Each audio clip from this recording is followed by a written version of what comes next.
this is Runa and you're listening to the Changemakers podcast, where we share tips, insight, tools and stories from other changemakers designed to motivate you to become the change you want to see in your world. Make sure you join our Changemakers community at runamagnus.com/podcast.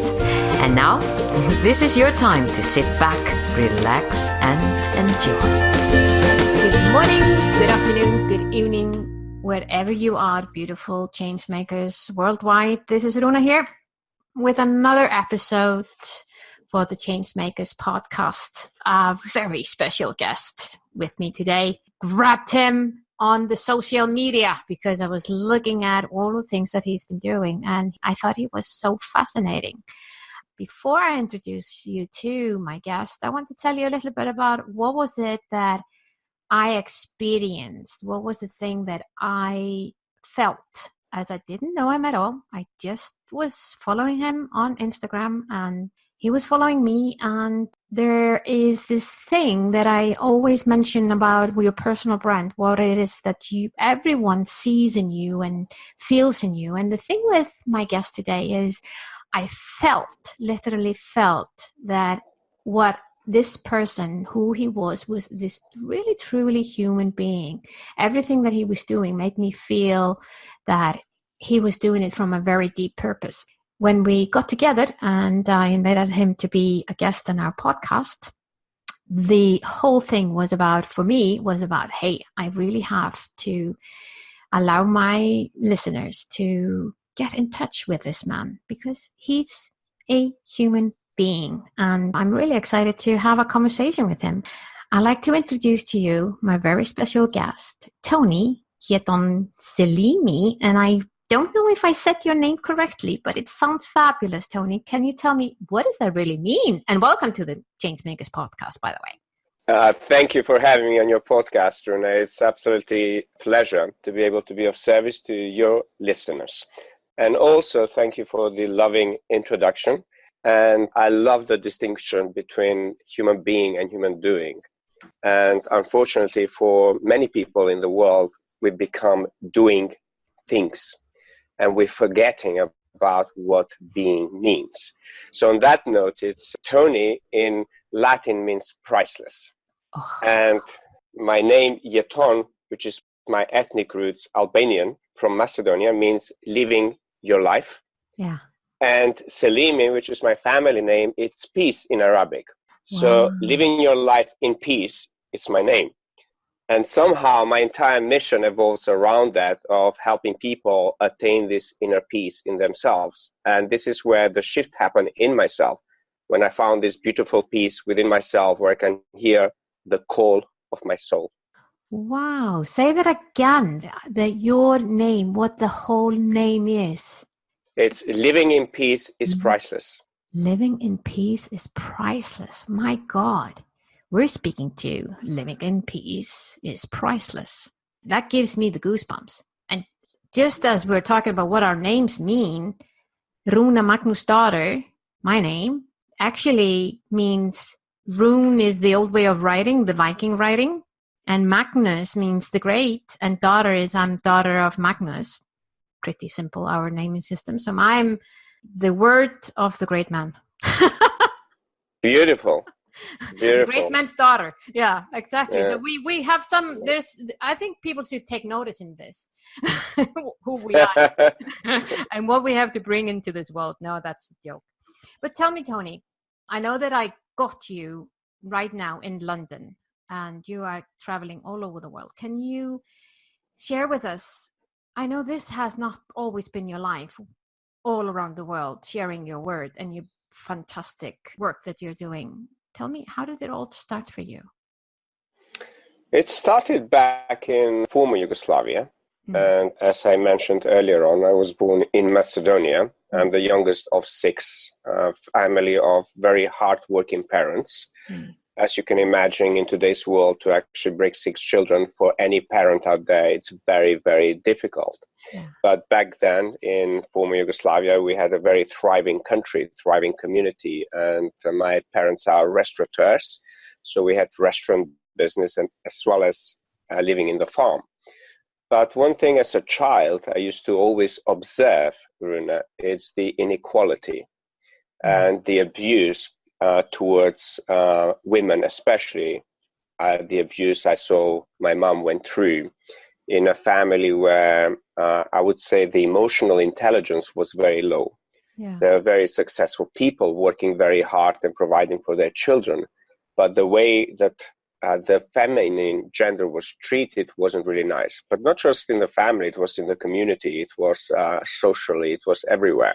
So we lived in this very communist country where you are being told to do.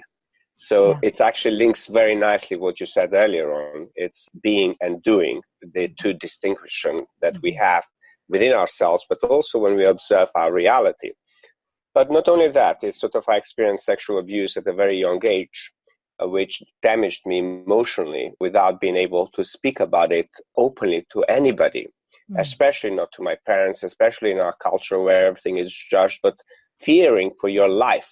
But I also was hit with a severe illness, which left me hospitalized for 2.5 years, and my parents being told that I'm going to die. And they took me to some healers and spiritual teachers were present when I was, who told my parents that I'm going to end up being this master healer going around the world and helping people and teaching people and healing people. And my parents turned around and said, well, he's dying. Your predictions are wrong. And apparently this elderly man back then, he turned around to my mom and saying, he's smart and said, just living with me, he'll be fine. It's just one of the tests he needs to go through. So at the age of 8, 9, I started really becoming curious that on one experience, I was in hospital in a life support machine. Then in another experience, I was with this man in the mountains doing energy work with me and teaching me about the elements and teaching me about healing at a very young age. And I became extremely curious to understand the two worlds, understand the science world of what they are teaching us at school, but also understand the spirit world and understanding the things that nobody teaches you, especially in former communist country. Anything to do with that wasn't really allowed. So it was all very underground, but this kid inside of me was consistently curious about life. And I wanted to help people prolong their life because in hospital I experienced out-of-body experiences at the age of 8 and 9, which I could not share with anybody. And, nowadays it's very common for people to speak about this. But back then it wasn't. It was something you hid inside. And the only person I could share with this was my grandfather and spiritual healer who actually helped me through this healing process when I was young. So not only that, but then when I started my high school, I went into a school where I was of a different creed and of different national ethnic background. And I was the only one in that kind of school. And I experienced tremendous bullying. So I built a lot of force inside of me to become one of the best students as a way of coping with that, as a way of actually standing out from being bullied and literally using this force of anger inside of me, why people treat me like that, to really learn about life and understand why people behave in certain ways and understand how science works and understand the bigger picture. And I used to observe the stars consistently, and deep down inside of me, I knew I did not belong there. I just knew I came from somewhere else, and I knew I was this migrant from somewhere else. And Earth, or Macedonia, or former Yugoslavia, was just a moment in time of my entire life, without knowing really about, all the bigger concepts that I've learned later on in life. Yeah. So this intuitive learning and knowing of a child, our inner child, we tend to suppress. It is something that nowadays I use to help people to really bring that voice, that knowing outside of ourselves that stops us doing, but it encourages us to be who we truly are. Yeah. And then not only that, then as I started my university in one of the top universities back in former Yugoslavia in engineering and science, which is the University of Engineering in Zagreb, within a year, the civil war broke. And I was taken out of university to become a soldier at the age of 19 and became a teenage soldier trained to kill.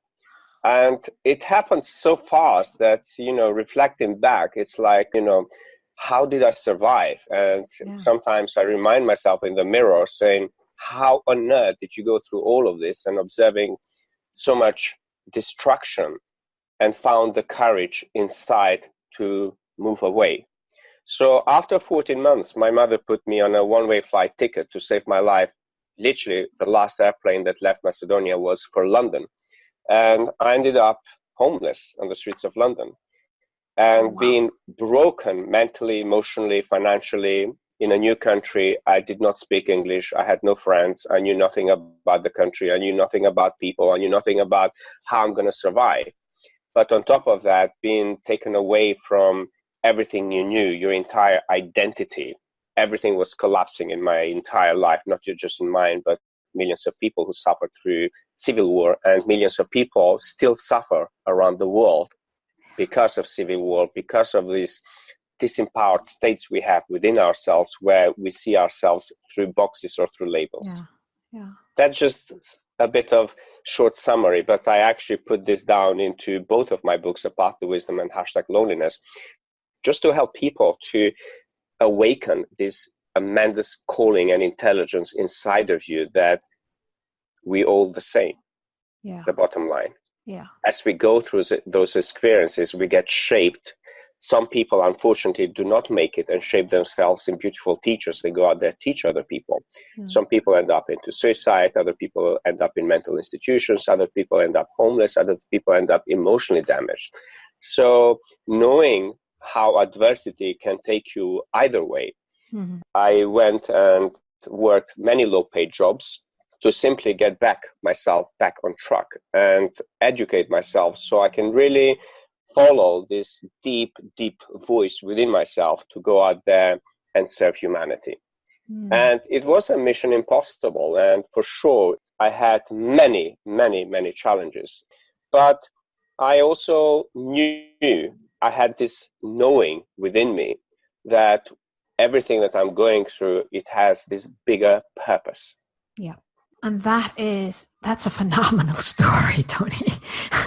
I mean, wow. That's going through what you've been through is remarkable. That I'm sitting here in Iceland and you're in London, and now you're going to New York on the premiere of your film. And I know that you're going then from Paris. And before I go into, I really want to know more about the film and everything that you're doing there. But I want to go into, you mentioned labels and boxes, and the change makers were really focusing on the awareness around knowing that you are either placing people in boxes or we are being put into boxes. Often when I'm talking to people around this, they can see other people being in boxes, but they can't really quite see the box that they are in. Do you get me? I mean, absolutely. You obviously gone through a lot in your lifetime, and you've been digging into what is this and what am I doing and finding that purpose, which is so profound. But when you're helping people to identify how they can move forward and get rid of the labels, or get rid of the whatever it is, the rubber bands that are holding them back, what are the things that you share with them that can help them on their journey? One of the powerful shifts that happened within myself, Runa, having worked in the corporate world and at the same time having continued my personal development evolution, both spiritually and mentally and psychologically, what I observed consistently through all of the boxes I've changed, meaning we are always in a box. They just, the shape and the form changes. Yeah. And what I observed is basically when you master whatever box you're in, you are ready to go into a different box. Oh, I love that. So when you mastered, that is so good. Yeah, so even I mean, the box can be a good and a bad and ugly. And so you've been mastering an ugly box. You can shift it to a good one. Yes. And basically, when you master the game of whatever box you may be in your life, naturally, because we are infinite beings with infinite capacity to transform and change and grow, evolve and expand, naturally the space of that box will change and the form will change. So depend how willing you are, and depend what is your soul journey within the self, and depend what is your awakening within the self that happens at different moments in time, is you find yourself in different boxes. Currently, I'm just in a bigger box than I used to be, with different challenges, with different shapes and forms and different senses experiencing that kind of box. So at some point on your journey, you become extremely aware of the game of life. Yeah. And then how to really become a great master of shifting those boxes into you becoming the master of universe, and you becoming one with life and one with in flow with life. So you step away from the illusion that our mind creates, and you step up into your true soul, which is infinite in its being. But you asked me the question, how do I do that? And one of the most powerful shifts that happened in myself, because I went through proper, I would say, what we call education schooling system designed to tell you consistently what to do. And then I went into the other side, where basically the experiential side of the spirit. And what I realized is that the way that we teach one another, it's very old schooling system, which is telling. And what I realized, the biggest shift that I've done with my clients, and they range from entrepreneurs, billionaires, millionaires, royalty, celebrities, leaders. It does not matter for me who approaches me. No. What matters is they have the desire to work with an expert and shorten the 30 years time that I went into study into 1 year and get a massive upgrade, and they want to go out there and make big things happen for them and for their families, for their businesses. It's irrelevant. What I created with Path to Wisdom, it's the biggest shift that happened in a human being is through powerful questioning, where you don't tell them anything. And that is the biggest shift in power that happens, where basically we have those power dynamics when we speak with people, especially people who are in charge of helping other people grow, whether they're teachers, whether they're leaders, whether they're coaches, mentors, healers, physical therapists, psychologists. It's irrelevant for me. Those are just the different boxes and labels that we go through to experience our inner being. It's a good teacher will ask you powerful questions without leading you into an outcome. Exactly. Someone who is giving you the space to reflect, so that you have the ability to empty out all the things that are happening in your head. From there, you can create the world that you want to create, but you have to have space for it to be able to create it. So the teacher is giving you space and awareness to take it to the next one. It's not just the space. I will add on to that. The safe space. Because there is always a space in there between a teacher and the student or client, whatever terminology we use. But as somebody who's gone through tremendous shift in themselves, when they radiate the light from their heart, it creates this safe space. And with powerful questioning, that person can go into the self-reflective journey. And just to give you an example, I'm working with a client who has OCD and had OCD and epilepsy for 23 years. And he's been subjected to 23 years of medical way of treating that.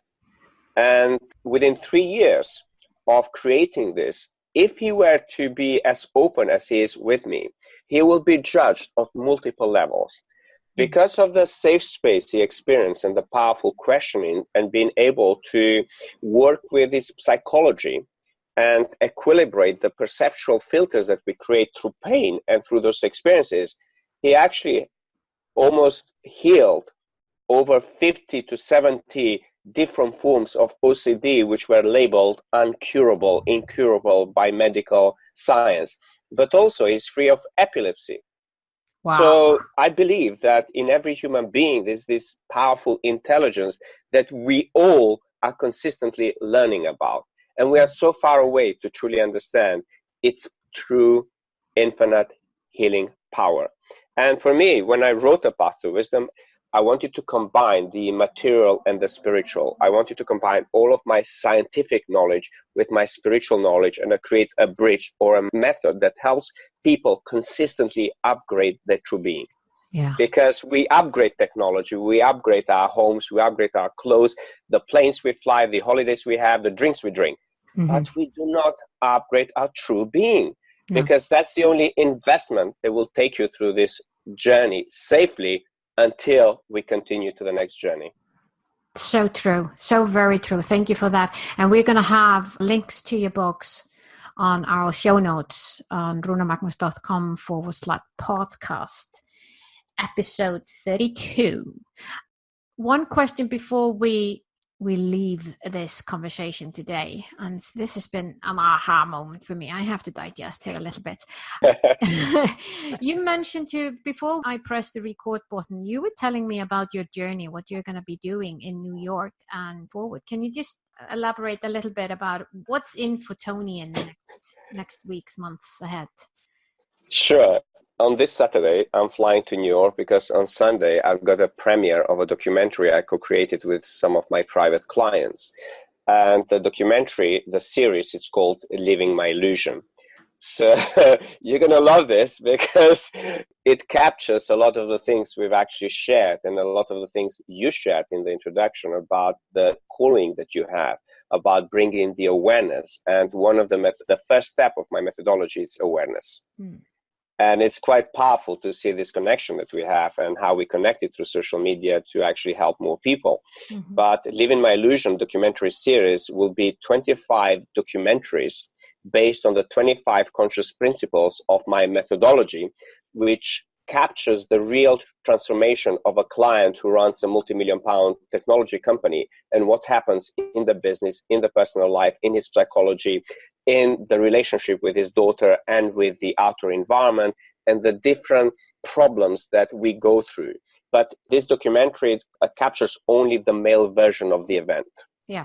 Because what we're capturing in the first episode called The Truth Hurts. And the first part of the awareness is when I bring my clients is those lies that become truths in our psychology. That over time, we don't distinguish between the truth and the lie. And because of the different facades and different boxes we find ourselves in, the truths will be contained within that box. So the moment we master that game, when we go into a new box, the truth changes. Yeah. So the first episode, The Truth Hurts, is bringing my client to the awareness of all the suppressed wisdom and knowing that he would not share. And one of them is about what happens through midlife crisis, which no human being can escape.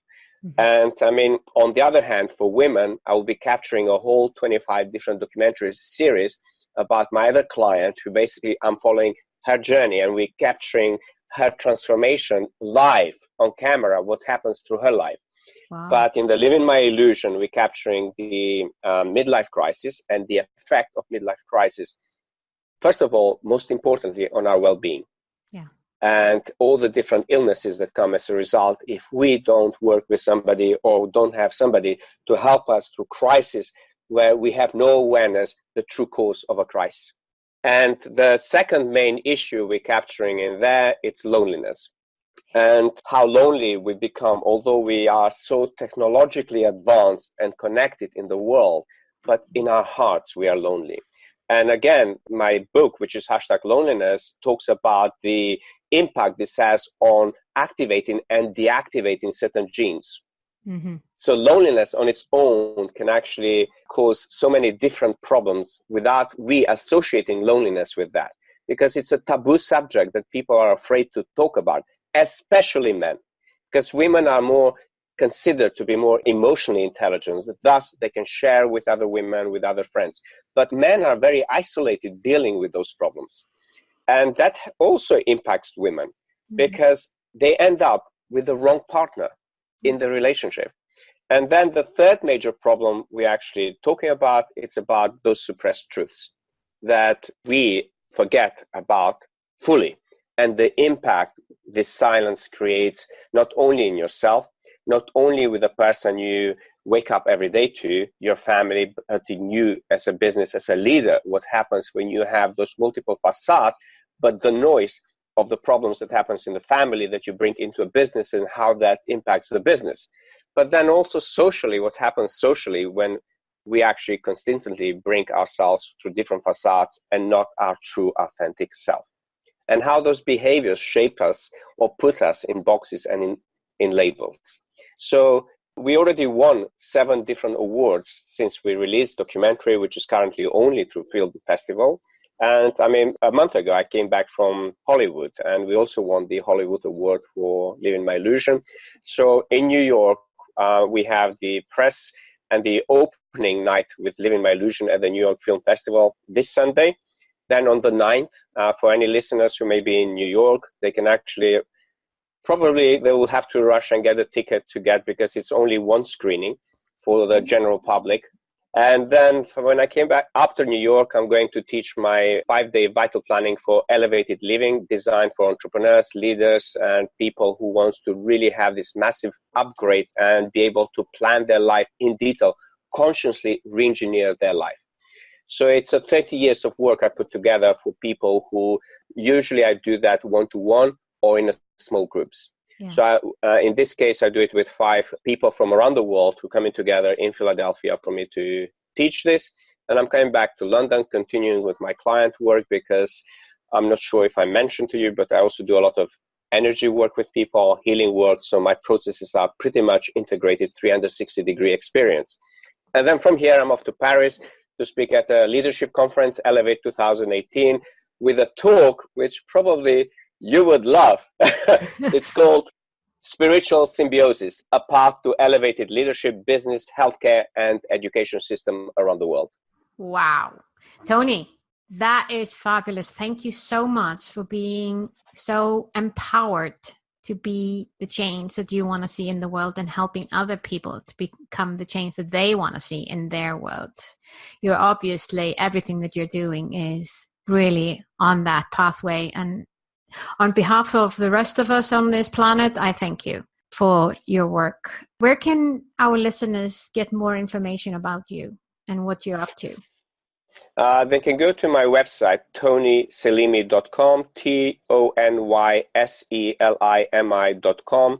In there, they can also download a free chapter of my book. I always give something free for my listeners. I also write a lot of blogs. There's also videos that they can subscribe to my YouTube channel, follow me on Twitter or on Instagram. I have a Tony J. Selimi public Facebook page. So I always give and share those experiences around the world. Just one, to bring that awareness that no matter where you are in your life, there's intelligence inside of you waiting to surface, waiting to be given the chance to shine. Thank you. Those words were excellent to end with. Thank you so much. It's bye-bye from me. Thank you. Thank you.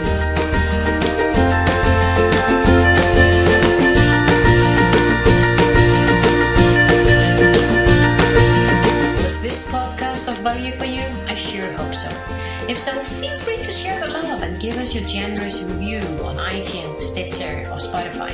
And remember, you can always go to runamagnus.com and find out more about the Changemakers and how we can help you